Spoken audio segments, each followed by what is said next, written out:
विशेष म्हणजे मंडळी, इथून आमचा हा व्हिडिओ काढण्यामागचा जो उद्देश आहे तो म्हणजे यवतमाळपासून कळंबपर्यंत हे जे 25 किलोमीटरचं अंतर आहे, तर या अंतरामध्ये जर पाहतो म्हटलं तर सुनील भाऊ काकडेसारखी तुरीची शेती कोणाचीच नाही आहे. सोबत आहे मनोज भाऊ भगत, इकडे आहे सुधाकर भाऊ पवार आणि मयूर राऊत.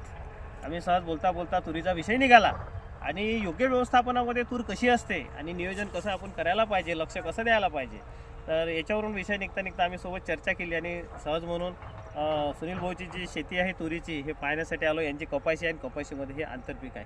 तर सर्वप्रथम आपण मंडळी जास्त वेळ न जाऊ देता एकंदरीत त्यांनी नियोजन कसं केलं आणि ते त्यांच्याकडून आपण जाणून घेऊ.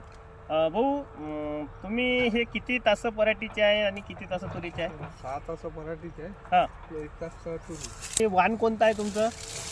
पाळमूल कंपनीची 100 नंबर. अच्छा, तर हे दरवर्षी लावता तुम्ही की पहिलंच वर्ष आहे? 2-3 वर्ष. 3 वर्षापासून. बरं. विशेष म्हणजे मंडळी, हे जे जमीन आहे हे जवळजवळ 25 वर्षापासून ते मक्त्यानं करत आहे. याच्यामध्ये शेणखताचा विषय अजिबात नाही. नुसती रासायनिक खतावर आणि त्यांच्या त्या फवारणीच्या व्यवस्थापनावर हे तूर आहे.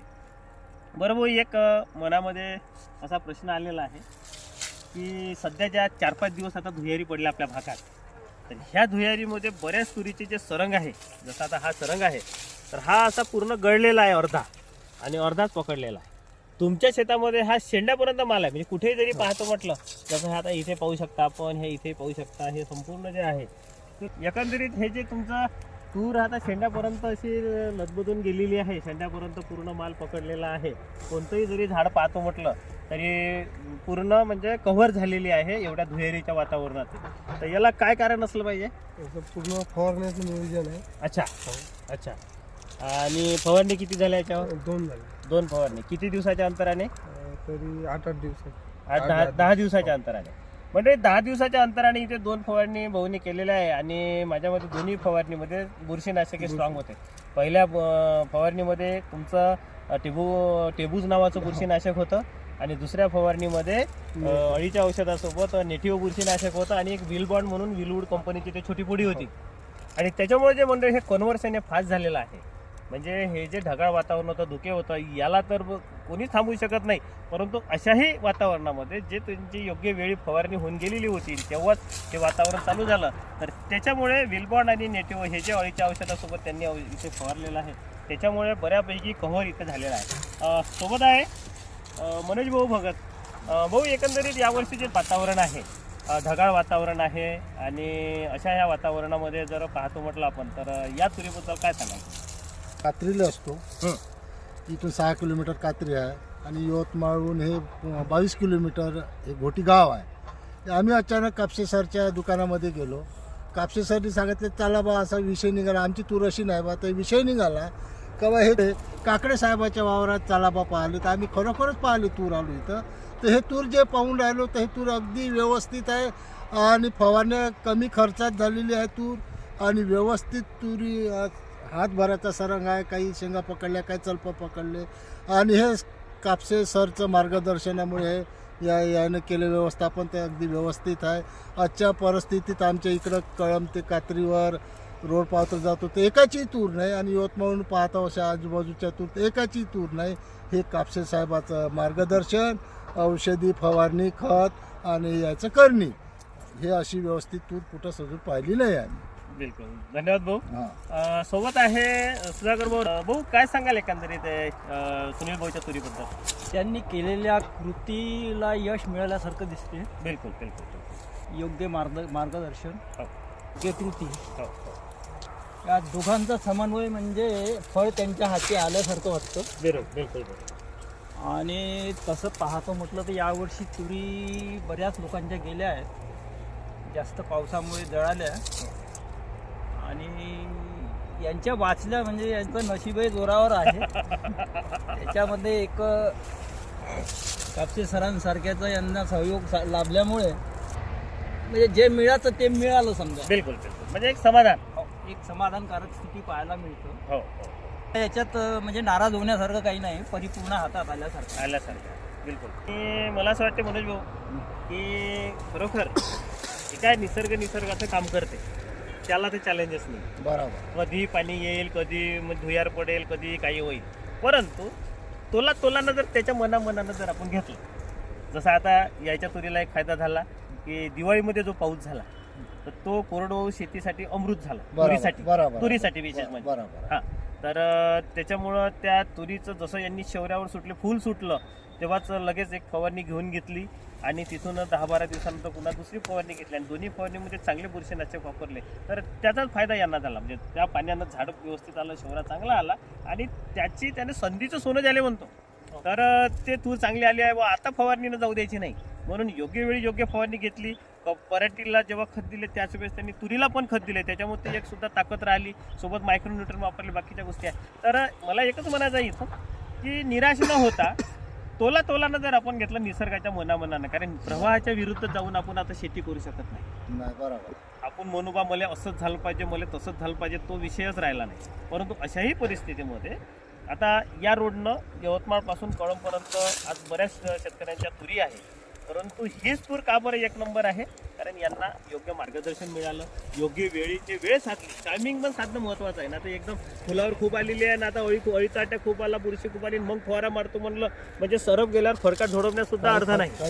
हा, आता ह्या रोडनं मी नेहमी जाणं येणं करतो, त्याच्यामुळे सहज थोडंसं काय वाटलं, भाऊला फोन करून त्याचा भाऊ असा विषय आहे, तुम्ही आता एखादी फवारणी घ्या, लगेच त्यांनी ते वेळ साधून आपल्या सगळ्या गोष्टी घेतल्या. म्हणजे कुठेही जरी या शेतामध्ये आपण फिरतो म्हटलं, आता मग हे पूर्ण 5 एकरचं शेत आहे, पूर्ण आपण तिथून इथपर्यंत आता शेताच्या मध्यभागी आहे आपण, सर्वीकडे जातात पुढे बऱ्यापैकी दिसत आहे आणि गळ याच्यात कमी आहे. म्हणून मंडळी, मी जे माझ्या प्रत्येक व्हिडिओमध्ये मी सांगत राहतो की तूर या पिकाला योग्य बुरशीनाशकाची आपण फवारणी करा. अळीच्या औषधापेक्षा बुरशीनाशक हे अतिशय महत्त्वाचं आहे. आणि जे काही बायोस्टिम्युलंट वगैरे आहे त्याच्यामध्ये जसं विल बॉन्ड आहे, एक जैव कंपनीचं पोटॅश आहे, विटा गोल्ड आहे, असे चांगले जर आपण गोष्टी त्याच्यात वापरत गेलो तर नक्कीच त्या गोष्टीचा पिकाला फायदा होतो. आणि इतरांपेक्षा कुठंतरी वेगळी शेती, वेगळं उत्पादन, चांगलं उत्पादन हे या तुरीच्या माध्यमातून आता सुनील भाऊच्या शेतामधून आपल्याला दिसून येत आहे.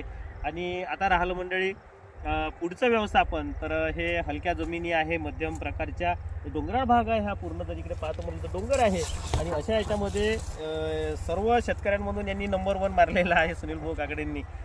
तसंच आता ज्या भारी जमिनीच्या भाऊ तुरी आहे, ज्यांच्या तुरी आता नुकत्याच ह्या 4-5 दिवसात 8 दिवसात फुलावर सुटल्या आहे, तर त्या शेतकऱ्यांनी मात्र अळीच्या औषधासोबत बुरशीनाशकाचं चांगलं नियोजन करायला पाहिजे आणि आपलं उत्पादन वाढवायला पाहिजे. सोबतच आता धुयारीचा एक पिरियड गेला, आजपासून काही तेवढी धुयार नाही आहे. कालपर्यंत 5-6 दिवस हे एक हप्ता पूर्ण धुयारच होते, म्हणजे दिवसासुद्धा धुके होते आणि रात्रीलाही धुके होते. परंतु आजपासून वातावरण म्हणजे आता क्लिअर झालेलं आहे. म्हणून आता थोडंसं आपल्या तुरीचं अंदाज घेऊन, फुलोर बघून, सलप बघून फवारणीचं नियोजन करा. आणि जास्त ज्या दिवशी धुयार पडेल त्यावेळेस मात्र शेतात धुपट करणं रोज चालूच ठेवा, कारण कोण्या दिवशी धुयार पडेल आपल्याला सांगताच येत नाही. आणि धुयार पडल्यानंतर धुपट करण्यात काही तेवढा अर्थही नाही. म्हणून मला असं वाटतं की शेतामध्ये जवळजवळ आता हे कपाशीचे शेत आहे, इथं धुपट करणं आपल्याला जमत नाही. परंतु बऱ्याच शेतकऱ्यांच्या ज्या तुरी आहे, काही माडी आहे, काही बऱ्याच शेतकऱ्यांच्या 80-90% शेतकऱ्यांच्या तुरी ज्या आहेत त्या याच्यामध्ये आहे सोयाबीनमधल्या. तर सोयाबीनमधली जागा गॅप राहते बरीच, तर याच्यामध्ये 10 ते 15 फूट अंतर जर आपण फुटाळ टाकलं सोयाबीनचं आणि त्याच्यावर थोडा पाण्याचा शिडकाव मारला आणि थोडंसं त्याच्यावर सल्फर टाकून दिलं आपण आणि एका साईडनं जर पेटवून दिलं तर रात्रभर ते धुपट चालू राहते. आणि धुपट झाल्यामुळे काय होते की शेतामध्ये एक पट्टा तयार होतो, लेअर तयार होतं. आणि जे धुके पडते तर काय होतं, धुक्याने का बरं पिकाला मार बसतो तेही 2 मिनिटात सांगतो तुम्हाला.